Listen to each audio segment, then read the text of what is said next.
BNGRC,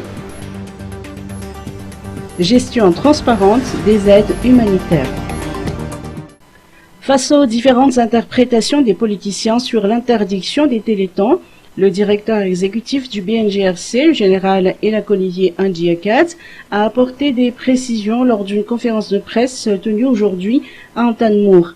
Les téléthons sont interdits aux simples citoyens et associations pour prévenir les détournements de dons, mais ça n'empêche pas la solidarité entre citoyens. Les dons doivent être directement remis au BNGRC, a-t-il indiqué. Le BNGRC, qui est un acteur clé dans la gestion et la coordination en matière d'assistance sur le terrain, encourage la mobilisation de tous les citoyens pour venir en aide à leurs compatriotes victimes d'inondations et d'éboulements de terrain. Le général Elakolivier Ndiakat a noté que les dons et aides affluent pour les sinistrés. Il a entre autres cité des aides alimentaires, riz et PPN, des vêtements, des médicaments généreusement fournis par des généreux donateurs, des institutions étatiques, de simples citoyens, des associations, des ONG. La communauté internationale s'active également pour apporter davantage d'aide humanitaire aux sinistrés. Pour atteindre les zones isolées, le défi logistique est immense, selon les explications du général Elakolivier Ndiakat. Pour bien coordonner les actions à venir, le ministre de l'Économie et des Finances ainsi que les chefs représentants des institutions internationales, Union européenne, Banque mondiale, BAD, ont tenu une réunion lundi dernier.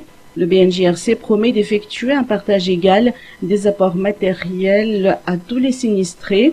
Chaque jour, il dresse un bilan des aides réelles apportées par les donateurs. À partir de ce samedi, le BNGRC publiera les volumes d'aide reçus et les expéditions réalisées.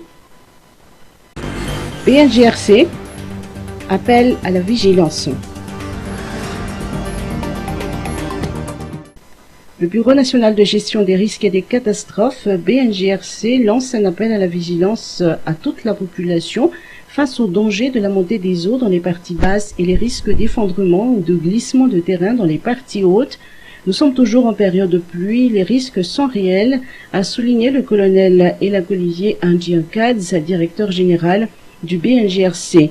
Les populations qui résident dans les zones à risque où des drapeaux rouges ont été érigés sont invitées à quitter les lieux. Suite aux pluies incessantes depuis le 19 janvier dernier, le bilan provisoire communiqué par le BNGRC ne cesse de s'alourdir. Du 19 janvier à aujourd'hui, à 12h30, ces intempéries ont fait 32 morts, 10 disparus, 125 178 sinistrés, 17 024 déplacés, 15 897 cases inondées, 7 cases endommagées et 1533 cases détruites dans les régions Analamang, Alojamangour, Betsbouk, Mielak Diana, Bouend et Sofia. Douane malgache, présentation du nouveau plan stratégique. Il est important pour la douane de se doter d'une stratégie à la mesure de ses ambitions. La stratégie de la douane pour la période 2020-2023 a été présentée ce matin au Carlton Anous. À travers ce plan stratégique, la douane malgache poursuit son chemin en concentrant ses efforts sur la facilitation des échanges visant la modernisation de ces différents dispositifs. Le plan stratégique traduit la nouvelle vision de la douane malgache. Douane, une administration innovante, redevable, partenaire pour l'émergence du pays, tel qu'il a été présenté par Linkana Zafuvana Ernest, directeur général des douanes. Les missions de la douane s'articulent autour de la sécurisation des recettes douanières, la promotion de la croissance économique en facilitant le commerce légitime, la protection des citoyens et de l'environnement en luttant contre les trafics illicites, ainsi que la sécurisation de la chaîne logistique internationale.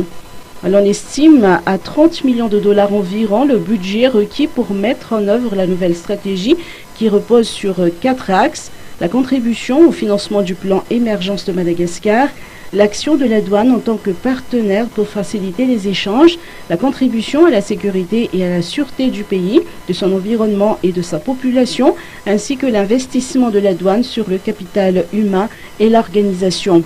Le ministre de l'Économie et des Finances, Richard Ndimanja, doit représenter le président de la République et le Premier ministre chef du gouvernement à cette cérémonie qui marque également le bicentenaire de la douane.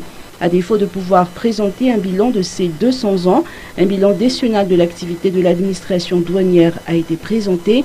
Des certificats de reconnaissance signés par le secrétaire général de l'Organisation mondiale des douanes ont par ailleurs été remis aux agents méritants et partenaires de la douane.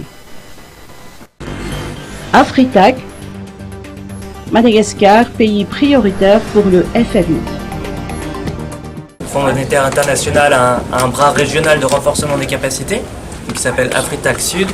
Et à travers ce bras régional de renforcement des capacités, donc Madagascar est un pays prioritaire pour le FMI. Et à la demande de la douane malgache, nous sommes venus soutenir la douane dans ses consultations avec les parties prenantes et l'élaboration du plan stratégique à travers tout ce qui est analyse contextuelle et aussi priorisation. Et en plus du plan stratégique, donc le bras régional du FMI Afritac Sud a aussi aidé à la conception du programme de modernisation de la douane. Concrètement, c'est l'élaboration du plan stratégique. On a fait aussi des formations en termes de gestion de projet, de gestion stratégique.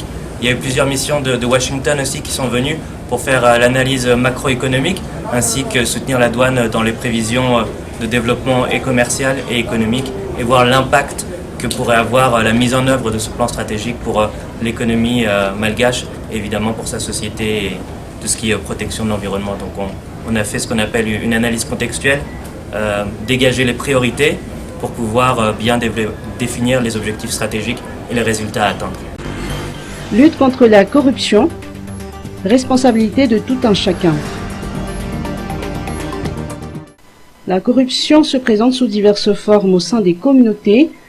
D'après les résultats des enquêtes sur l'indice de perception de la corruption menées par Transparency Initiative, qui ont été rendues publiques jeudi dernier, Madagascar est au 158e rang pour le classement de 2019. Pour le grand public, ce rapport est très décevant.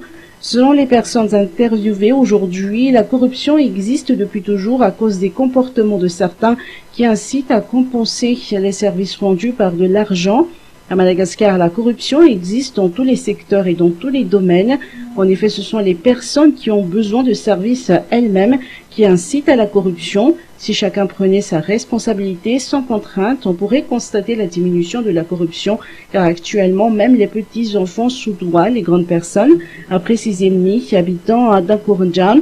Aujourd'hui, même si l'État et les diverses associations entament de nombreuses actions dans la lutte contre la corruption, elles persistent. Ainsi, la lutte contre la corruption est une affaire de tous.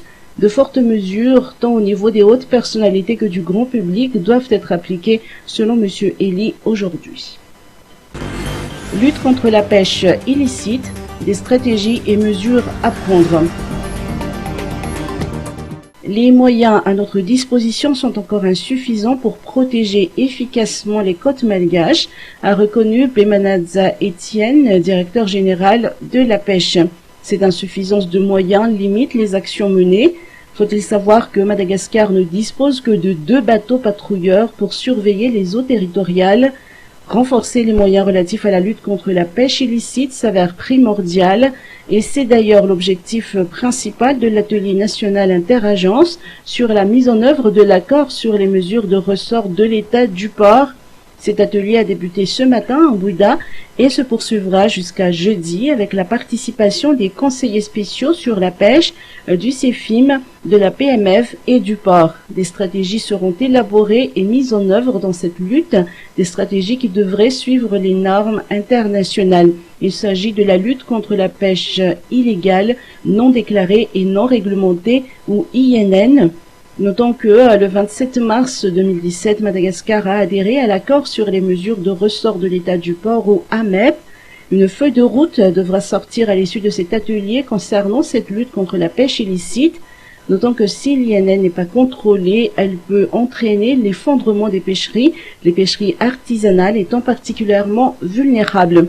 Les poissons et les produits de la pêche dérivés de la pêche INN faussent souvent les marchés, rendant le commerce du poisson moins rentable pour les opérateurs légaux. La pêche INN est un fléau qui menace les moyens de subsistance, exacerbe la pauvreté et aggrave l'insécurité alimentaire. Autisme, renforcement de capacité pour les enseignants. À force de constater la hausse du nombre d'enfants autistes et par souci d'améliorer la prise en charge de ces enfants, l'association Autisme Madagascar organisera au mois de février prochain une séance de formation à l'autisme pour les établissements scolaires. Cette formation s'adresse aux instituteurs des établissements scolaires privés et publics à Antananarivo. Cette formation des enseignants a pour objectif d'aider les parents, les enseignants et les personnes œuvrant dans la prise en charge de ces enfants. La séance de formation des instituteurs et institutrices qui se déroulera à notre siège à Mahatoun-Souave-Massouange le 15 février prochain est un renforcement de capacité des enseignants des écoles dites classiques. Il s'agit de les aider à faciliter l'intégration des enfants autistes dans la société, a précisé Miura Rakutmalal, manager exécutif de l'autisme Madagascar.